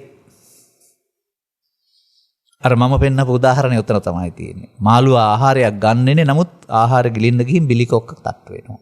අපි අරමුණ තමයි රසය විඳින්නේ. නමුත් ඒකට ලෝභ දේශ මොහ වශයෙන් ගන්න ගොත් මමත්වෙන් අරගෙන සසරට හේතු ඉතුරු වෙනවා යලි හට ගන්න. දැන් එහෙනම් පව් උපාදානයෙන් සතර හැදෙන්නේ නැද්ද? පින් උපාදානයෙන් සතර හැදෙන්නේ නැද්ද? ධාන උපාදානයෙන් සතර හැදෙන්නේ නැද්ද? ස උපාදානස්සකෝ අහං වච්ච උත්පත්තිං පඤ්ඤාපේමි. උපාදාන සහිත කෙනාට මම උත්පත්ති පනවනවා. ඔන්න ඔහොමයි අපි මේ බුදුවරයෙක් පැහැදිලි කරලා දෙන්නේ නැත්නම් මෙන්න මේ බන්ධනයට අර මාළු අහු වුණා වගේ සසරට අහු වෙන්නේ. දැන් එහෙනම් අපි කරමින් ආවේ මොකක්ද? ස්කන්ධ පංචකයට අගය එකතු කරමින් ඒ මගේ සහ මම සහ මගේ ආත්ම වශයෙන් කීවේ නැති වුණාට ගනිමින් මඤ්ඤමාණයට අහු වුණා.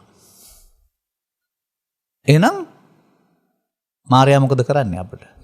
මාර්යා කියනවා මෙන්න මෙහෙම ආකාර තුනක්. කෙනෙක් කියනවා නම් ප්‍රාණඝාතය, අදත්තා දානය, කාමීච්ඡාචාරය පව් හොඳයි කියලා. ආය හදන්නේ. මොකද නියත වශයෙන්ම අහු වෙලා සසරට. මාර්යා දන්නවා ගැලවෙන්න බැරි බව. ඒක හොඳ නෑ කියලා කෙනෙක් මිදෙන්න උත්සාහ කළොත් එහෙම මාර්යා කියනවා පවට වඩා පින හොඳයි කියලා උපාදානය කරගන්න කියනවා. පින හොඳයි කියලා නතර වෙන්නේ නැහැ, උපාදානය කරගන්න කියනවා. හරිද? අන්න එතකොට මොකද වෙන්නේ? ආයෙත් මාර්යාට අහු වෙනවා. පිනෙන් හම්බ වෙන්නේ කාමසුගති විතරයි කියලා තේරුම් ගත්ත ඊට එහාට ධානය වඩන්න ගියා. පිනේ පානම් ධානය අල්ලගන්න කොහොඳ සැපතක් තියෙනවා කියලා මාර්යා කියනවා. අර පව තුලත් මම නැමැති මාර්යා ඉන්න බව, පින තුලත් මම නැති මාර්යා ඉන්න බව, ලෞකික ධානය තුලත් මම නැමැති මාර්යා ඉන්න බව මේ තුනේම ගියාය බුදුන් වහන්සේ පහළ වෙන තුරු හොයාගත්තේ නැහැ. ඒ නිසා භවගාමී ඔක්කොම ලෝකේ තියෙන ආගමනුත් ඔක්කොම භවගාමී. බුදු සමයත් සද්ධර්මයේ මතු නොවන තාක්කල් භවගාමී. මව්පන් හැදුණු ඇරුණ මගේ පරිසරය තුළ මගේ මව්පියන්ට සියලාච්චිලාට භවගාමී බුද්ධාගමක් තමයි තිබුණේ. භව නිරෝධ ගාමිත්වයක් තිබුණේ නැහැ. නමුත් බුදුරජාණන් වහන්සේ මිනිසත් බව ලැබුවාම මිනිසාට භවගාමිත්වයේ ගිහින් ගොඩ වෙන්න ඊතර වෙන්න තනක් කොහෙවත් නැහැ කියලා මෙතනදී භව නිරෝධ ගාමිත්වය තෝරගන්න කියලායි අරුණ පැහැදිලි කරන්නේ. ඔන්න අපි ඇවිදින් ඉන්න තැන, අපි ඇවිදින් තියෙන්නේ පිට වෙන්න තැනට, දොරටුව ගාවට. මේ සමාජයේ දොරටු 7ක් තියෙනවා කියලා පෙන්නනවා පිට වෙන්න නැති. අක්කන සූත්‍රයේහි දුෂ්ටක්ෂණ 8ක් පෙන්නනවා. ඒ දුෂ්ටක්ෂණ 8 ඉපදිලා ඉන්න සත්වයින්ට බුදුන්ගෙන් ධර්මයෙන් වැඩක් නැහැ. ඒකට අයිති අර බඹලවත් ඒ වගේම මිත්‍යා දෘෂ්ටික අපාගත සත්වයින්ගේ ඇතුළ සියලුම දේවල් ඇතුළත්.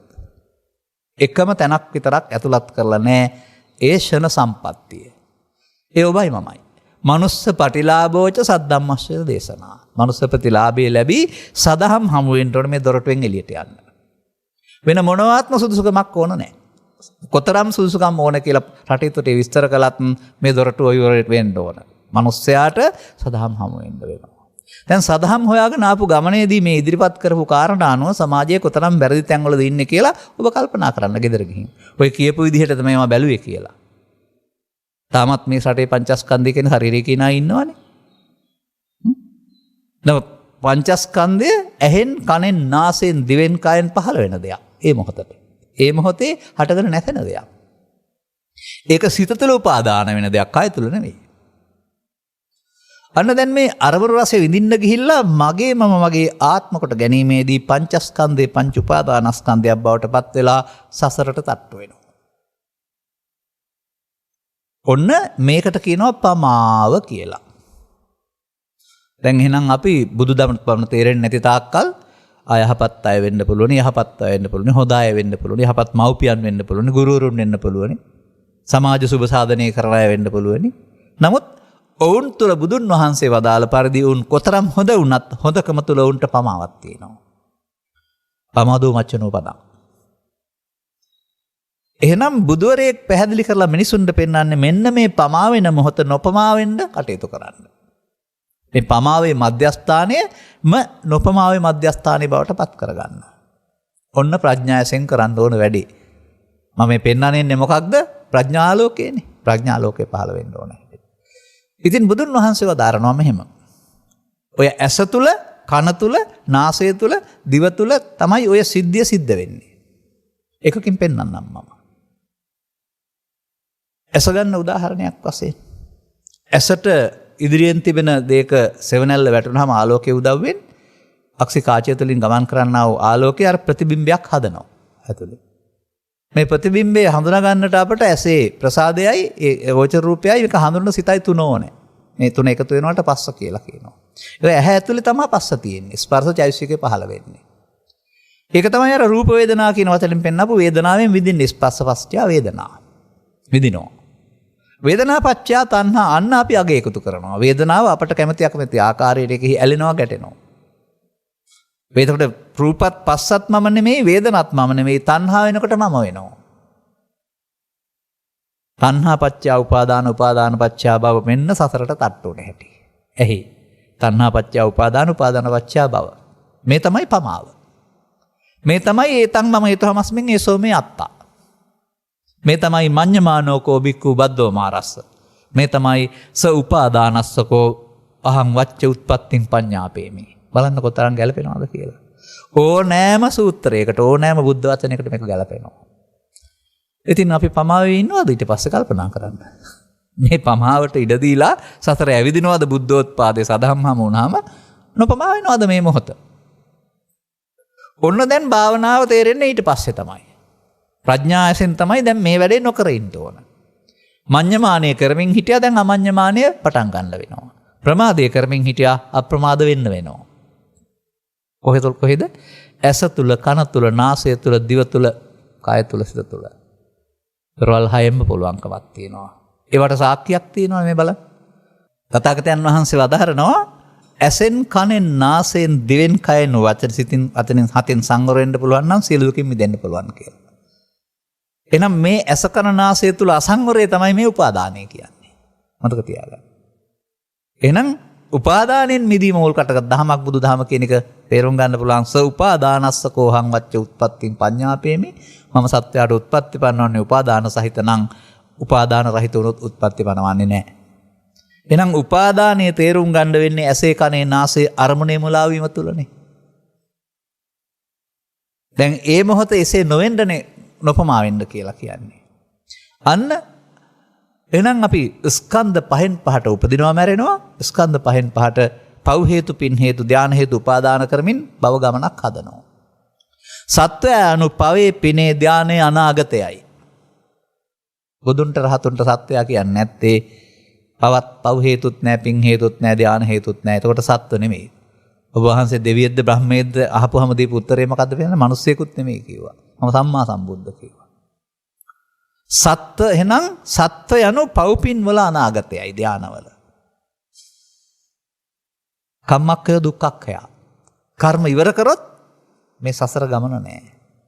අන්න කර්ම රැස්වීම ඇහැ තුල, කන තුල, නාසය තුල තණ්හා උපාදාන භව විද්‍යා සංඛාරා කියන එකේ තමයි කර්ම රැස් වෙන්නේ. ඒ තණ්හා උපාදාන භව විද්‍යා සංඛාරා තමයි අර මම මාළුවා කෑම කන්න ගිහින් බිලි කොක්කට තට්ටු වෙනවා වගේ අරමුණු රස විඳින්න ගියාපුවම සසරට තට්ටු වෙනවා. මේ පමාව. බලන්න කොතරම් සියුම් දෙයක්ද බුදුන් වහන්සේ පැහැදිලි කරගෙන තියෙන්නේ කියලා. මේ මොහොත මෙසේ නොවෙන්න කටයුතු කරන්නට අපට සද්ධා, සති, විරි, සමාධි, ප්‍රඥා වඩන්න වෙනවා. එහෙම නැත්නම් මේ මෙහෙම සිදුවෙන එක පමාව නම් මෙහෙම සිදුවෙන්න ඉඩ නොදෙන එකට තමයි නොපමාව හෙවත් සිහියෙන් කටයුතු කිරීම කියලා කියන්නේ.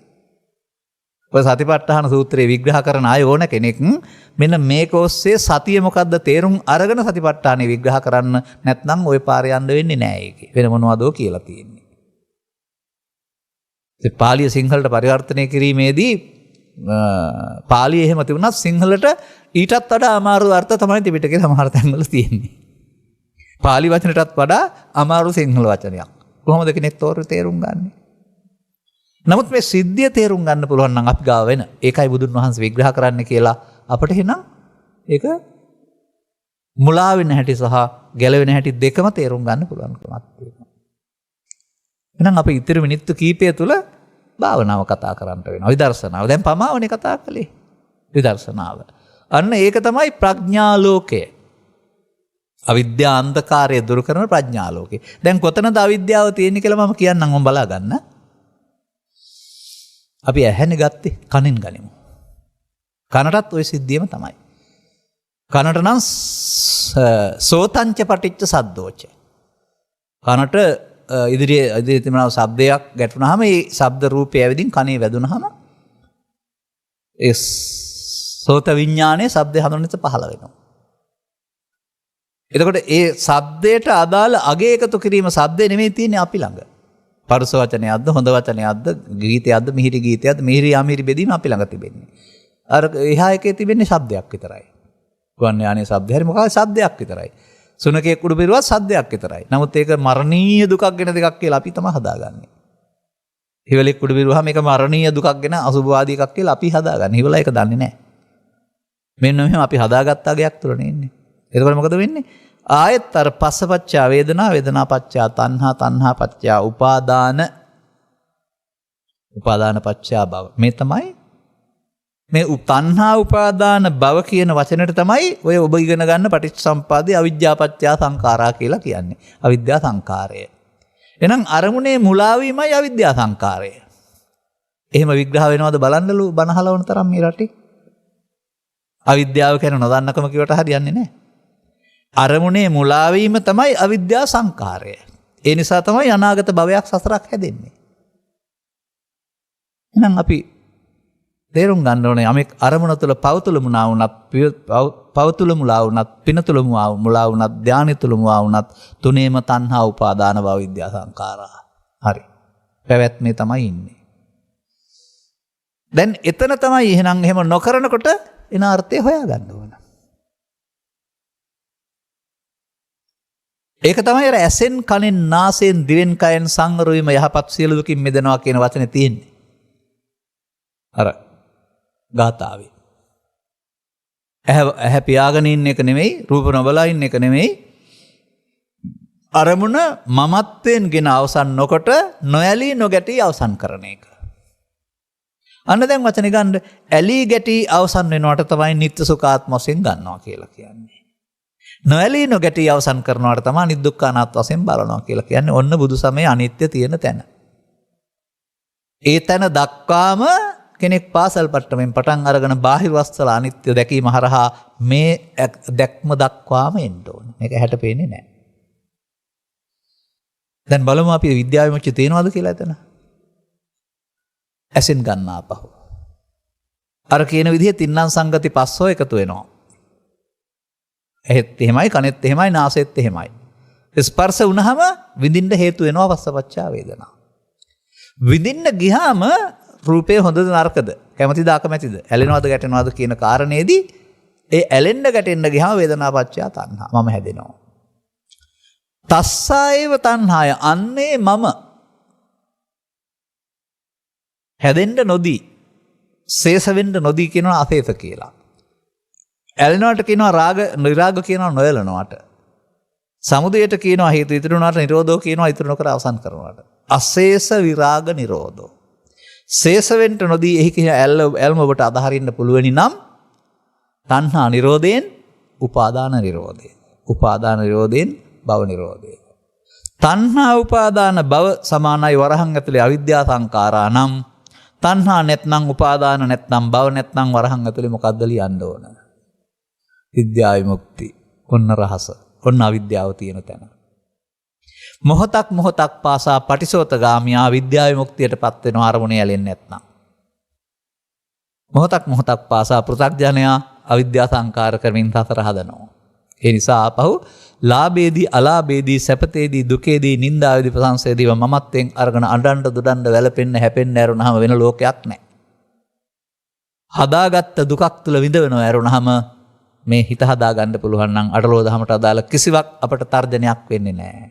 ඕක තමයි බුදුන් වහන්සේ ආදර්ශයෙන් අපට පෙන්වන්නේ. බුද්ධ චරිතයේ හදාරන කාලේ මතක් කරගන්නක ලෝකේ අටලෝ දහමට අදාළ සියලු දේවල් වලට මුණ දුන්නා. මිනිමරුවා කියලාමත් කිව්වා. ස්ත්‍රී දෝෂකයා කියලාමත් කිව්වා. පෞල් කඩාකප්පල් කරන්න ආපු කාලකන්ණියෙක්ම කියලා කිව්වා. ලිංග වලට පිදුරු දාලා වතර බෙන්න දුන්නේ නැහැ. ඒ තරම් හතුරෙක් කොට දැක්කා මිනිස්සු. නමුත් ඒ කවුරුවත් කෙරෙහි වෛරයක් එහෙම ඉපදුනත් පරිගන්න එහෙම හිතුවද? ඒවන් රිදුනද? රිදෙන්නේ බාර ගැනීම තුළ මම ඉන්නවා නම් රිදෙන්නේ. මම නැති විට ඒවා නිකන් අර හුලඟට යන දේවල් වගේ. ඊතලයේ වැදිලා ආපහු යනවා කියලා කියන ගලක වැදුනහම ආපහු යනවා කියලා. බාර ගන්න නැත්නම් ඕන් නැත ආපහු යනවා මේ චෝදනා. මෙන්න මේ විදිහට මේ ඇතුළතින් එන්න තියෙන ලෝභ දේශ මොහ ටික හිස් වෙනකොට ඔබ ඉතුරුයි. හැබැයි ඔය මමත්වේ නැහැ. ඔබ ඉතිරිව මමත්වේ මරණ දහමක් බුදුදහම කියලා කියන්නේ. මතක තබා ගන්න. ඔබ ඉතිරිව සිටමින් මමත්වේ මරණ දහමක්. මේ සඳහා පාවිච්චි කරන්න ඕනේ මොකක්ද එතකොට? ස්ත්‍රීත්වයේද පුරුෂත්වයේද ගුරු වෘත්තියද එහෙම නැත්නම් පැවිදිකමද පංචශීලයේද අටශීලයේද උපසම්පදා සීලයේද එහෙම තමයි සමාජයේ හිතන් ඉන්නේ. ඈ අරමුණක් පාසා හේතු ඉතුරු නොකර අවසන් කිරීම හේවත් පංච උපාදානස්කන්ධය අනිදුක්ඛානාත්ම වශයෙන් බැලීම. අනිදුක්ඛානාත්ම වශයෙන් බැලීමේදී උපාදානය නොවි අවසන් වේ. නිත්සුකාත්මකට ගැනීමේදී උපාදානය වී අවසන් වී ඒක පමාව මේක නොපමාව. මමත්වෙන් අරගෙන අවසන් කිරීමේදී සංස්කාරයන් නිත්සුකාත්ම කියන මාර බන්ධනේ ඉන්නවා. එහෙනම් බොරුවට අනිච්ච දුක්ඛං අනාත්තා ඉගෙන ගත්තට මේක තේරුම් ගත්තේ නැත්නම් ඔහුගේ දර්ශනය නිත්‍ය සුඛාත්ම. පෘථග්ජනයාගේ ජීවන දර්ශනය සංස්කාරයන්ගේ නිත්සුඛාත්මය. ආර්ය භාවයටපත් වෙනවා කියලා කියන්නේ අනිත්‍ය තේරීම විතරයි බුදුදහමේ. සංස්කාරයන්ගේ අනිත්‍ය පිළිගත්තාම දැන් ගොඩ ගහන්න බෑ. කර්ම රැස් කරන්න බෑ. දැන් කර්ම අස් කරන්න වෙනවා. එතකොට තමයි පටිසෝතගාමී කියලා කියන්නේ. ඔන්න ප්‍රඥාසේ ආරම්භය මෙතනින් එහාටයි තියෙන්නේ. ඔක තේරුම් ගත්තාම මේ වෙනකොට කියෙවි සක්කාය දිට්ඨි විචිකිච්ඡා සිලපත පරාමාස ධර්මස්සෝණයෙන් කැඩිලා කියලා. දැන් තියෙවි කාමරාග ව්‍යාපාද තුනී කිරීම විනාශ කිරීම නම් වූ ස්කන්ධ පංචකෙන් පංචකයට මමත්වෙන් නොගෙන අවසන් කරන කාර්යය. අල්ලා නොගැනීමෙන් නොතැවුල දේශනා කරමි. අමඤ්ඤමානෝ මුත්තෝ පාපිමතෝ. වචන 100ක් අරන් ඉදිරිපත් කරන්නම් මම මෙතෙන්. ත්‍රිපිටකයේ තියෙන දේවල්. උන්වහන්සේට වදාරන්න ඕන උනේ මොකමයි. මිනිසා පමාවෙමින් ඉන්නවා බුදුන් වහන්සේ නොපමාවෙන් හැටි දේශනා කළා. අන්තිමටත් අපමාදේන සම්පාදේතම කියවනේ. වෙන කියන්න දෙයක් නැති නිසානේ අර අන්තිම බුද්ධ වචනය කියලා කියන්නේ මොකද්ද බලන්නකො. මම උදාහරණයක් කියනවා මෙහෙම. ආදරණීය තාත්තා කෙනෙක් දරුවෝ 7-8 දෙනෙක් හදනවා. හදලා අවාහ විවාහ කරලා දීලා සම්පත් බෙදලා දීලා දැන් ඉතින් තමන් සිහියෙන් පරලෝ යන්න යනවා. දරුවෝ ටික එකතු කරලා මොනවද කියනවා ඇත්තේ? කියන්න ඕන හොඳම වචනේ කියනවානේ සාමයෙන් සමගින් සමාදානෙන් ඉන්න මේවා කඩා බෙදා ගන්න එපයි කියලා. ඒ මොකද තාත්තගේ බලාපොරොත්තුව. බුදුවරයෙක් ලෝට පහළ වෙලා සත්‍ය අවබෝධ කරන අවසන් හුස්ම හෙලන්න ඉස්සෙල්ලා මොකද්ද කියන්න ඕනේ එහෙනම්? කියන්න ඕන දේ ඔක තමයි. ජීවිතය තුළ අප්‍රමාදේ පාවිච්චි කරන්න. අනේ ඉතින් පෘථග්ජන මිනිස්සු මොකද කරන්නේ? ප්‍රමාදය තුළ පාපය තුළ පින තුළ ධානය තුළ බෝධිසත්ව සංකල්පය තුළ අනාගත බුදුහාමුදුරුවෝ දකින්න යාම තුළ ප්‍රමාදය හදා ගන්නවා. කෝකෙනුත් ප්‍රමාදය හදා ගන්නවා. එතකොට ලබාගත් ජීවිතේ ප්‍රයෝජන ගත්තේ නැතුව වෙනවා. ඔබ මේ කරන යහපත් වගකීම් සියල්ල එහෙමම තියෙන්න ඕන. ඒක තවත් වැඩිපුර කරාට කමක් නැහැ. නමුත් මේ අනාත්ම දර්ශනය කියන එක තමයි ඔබ සසරින් නිදහස් කරන්නේ. දැන් එතකොට මෙන්න මේක තේරෙනකොට පේනවා. ස්කන්ධ පංචකේ මමත්වයෙන් උපාදාන වෙන හැටි තේරෙනවා. සතරට බැඳෙන හැටි පේනවා. ස්කන්ධ පංචකේ මමත්වයෙන් ගන්න නැත්නම් ඒ මොහොතේ ස්කන්ධ පංචකේ උපාදාන නොවි නැසෙනවා තේරෙනවා. ඒකට කියනවා අනිත්‍ය කියලා. මේක තේරෙනවට කියනවා ප්‍රඥා ලෝකේ පහළ වෙනවායි කියලා. දැන් මෙතනින් එහාට අනුගමන ප්‍රතිපදාව ඔබ යන්න ඕන. මේක තේරුම් කරලා දෙන්න පුළුවන් අපිට ධර්ම දේශනා මගින් අනතුරු ඔබ අනුගමන ප්‍රතිපදාවක් තුළ යන්න ඕන බුදුන් හොයාගෙන. මේ බුදුන් පළවෙනි වතාවට දැක්කා සම්පූර්ණයෙන්ම එහාට යනකොට ඔබ බුදුන් හම් වෙයි. ධම්මස පාදා ගැනීම සඳහා ඔබ හැම දිනාට මෙම කරුණු පැහැදිලි කිරීම උපනිස් වේවා හේතු ආසනාව වේවා කියන සුභාශිංසනේ ප්‍රාර්ථනා කරමින් මම ධර්මානුශාසනාව මෙසේ මෙතකින් අවසන් කරනු ලබනවා. අද මෙම ධර්මානුශාසනාව ප්‍රඥා රූප වහී නාලිකාව තුලින් විකාශනය කිරීම සඳහා ගල්කිස්සේ සිරිගුණරත්න මාවතේ අංක 12 යන ස්ථානයේ පදිංචි විශ්‍රාමලත් පාඨශාලාචාර්යනී චාන්දනී ද සිල්වා මහත්මිය සහ විශ්‍රාමලත් විගණක පරීක්ෂක සී.පී. පොන්සේකා මහත්මයා විසින් දරා තිබෙනවා. ඔවුන්ගේ අරමුණු අතර මාර්තු 31 වන දිනට අප දෙදෙනා විවාහයට පත්ව වසර 33ක් සපරීම නිමිති කොටගෙන අපගේ එකම දරුවා වන පියුමාලී පොන්සේකා දියණියටත් දැනට ඕස්ට්‍රේලියාවේ වෙසෙන යොහාන් සසංක පුතණුවන්ටත් ගුණධර්මයෙන් පිරි නිදුක් නිරෝගී දැහැමි දිවි මගකට ආශිර්වාද ප්‍රාර්ථනා කිරීම. මාර්තු මත 31 වන දිනට ජන්මදිනයේ යෙදෙන අනෝමා ලියනපතිරණ සොහොයුරටත් වසන්ති අක්කාටත් ජනනි බුද්ධිකා දියණියටත් කරන කියන සියලු කටයුතු සාර්ථක වේවා නිදුක් නිරෝගී සුවපත් භාවය ලැබී චිරජීවනයේ ලැබේවායි ප්‍රාර්ථනා කිරීම. ධර්ම ශ්‍රවණය කරන අප හැම ඇතුළු ලක්වාසී ලෝකවාසී හැමට නිවැරදිව ධර්මය අවබෝධ කොට අනුගමනීය ප්‍රතිපදාවකින් ජීවිතයට ධර්මය එකතු කර ගැනීමට මෙම උතුම් ධර්ම දානයේ හේතු වේවායි ප්‍රාර්ථනා කිරීම. පින් අපේක්ෂිත ඥාතිහිත මිත්‍රාදීන් වේ නම් ඔවුන් සුවපත් වේවා නැත්නම් පින් අනුමෝදන් කරන ජීවිතය සුවපත් කර ගැනීමයි ප්‍රාර්ථනා කිරීම. ඒක නම් කියන්න ඕන නෑ. ප්‍රශංසනීය ලෙස මෙන්ම නිරවුල්වද ධර්ම දේශනා කරනු ලබන අතිපූජ්‍ය මෙවරේ ධම්මවන් ස්වාමීන් වහන්සේට තව තවත් නිරවුල්ව ධර්ම දේශනා පැවැත්වීමට නිදුක් නිරෝගී සුවචිර ජීවන ලැබේවායි ප්‍රාර්ථනා කිරීම. ඉතින් තමන්ගේ විවාහ සංවත්සරය නිමිති කොටගෙන ලෝකෙට ධර්ම දානයක් දෙන්න කල්පනා කිරීම ඉතා යහපත් දෙයක්. ඒ වගේම ඒ තුලින් ඔබ ඊතුරු අරමුණට ගන්න. ඒ නිසා ඔබ යුවලට තවදුරටත් නිදුක් නිරෝගී සුවපත් දීර්ඝායු සම්පන්න ජීවිත ගත කිරීමට අවශ්‍ය ශක්තිය ධෛර්යය ලැබේවා යන්න සබ්බිහිතියෝ වජ්ජන්තු සබ්බ රෝගෝ විනස්සතු මාතේ බවත් අන්තරායෝ සුඛී දීඝායුකෝ බව කියන පදයෙන් මම ප්‍රාර්ථනා කරනු ලබනවා. ඔබ බලාපොරොත්තු වෙන්නා ඔබේ දියණියන්ට ඥාතීන්ට ඒ වගේම නිදුක් නිරෝගී සුවපත් දීර්ඝායු සම්පන්න සමග යහගුණයෙන් පිරි ජීවිතයකට මංපත් පාදා ගන්නට මංපෙත් පාදා ගන්නට මෙම පුණ්‍යානුමෝදනාව නැත්නම් ධර්මානුශාසනාව හේතු වේවා. අනිකුත් ජන්මදිනයක් සමරන්නා වූ ඒ අනෝමාලියන පතරන සොයුරිය ඇතුළු කොට අනිකුත් හැම දෙනාටමත් එතුමේ රසුබ උපන්දිනයක් සමග නිදුක් නිරෝගී සුවචිර ජීවනය ලැබේවා. ඒ වගේම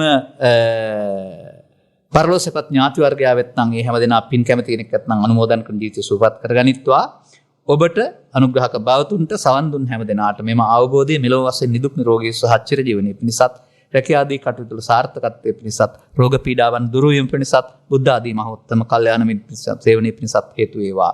ත්‍රිලක්ෂණී වැනි බුද්ධ වචනික ගැඹුරු වටහා ගැනීම තුළින් සකල දුක්ඛයන්ගේ නිමාවන්නා උතුම් නිර්වාණ සුවය සැනසීම හිමි කරගන්නට ඔබට මෙම අවබෝධයේ හේතු වාසනා වේවායි සාදු කියලා ප්‍රාර්ථනා කරගන්න. සබ්බිහිතියෝ විවජ්ජන්තු සබ්බ රෝගෝ විනස්සතු මාතේ බවත් අන්තරායෝ සුඛී දීඝායුකෝ බව හැම දිනාටම තෙරුවන් සරණයි. බුද්ධම්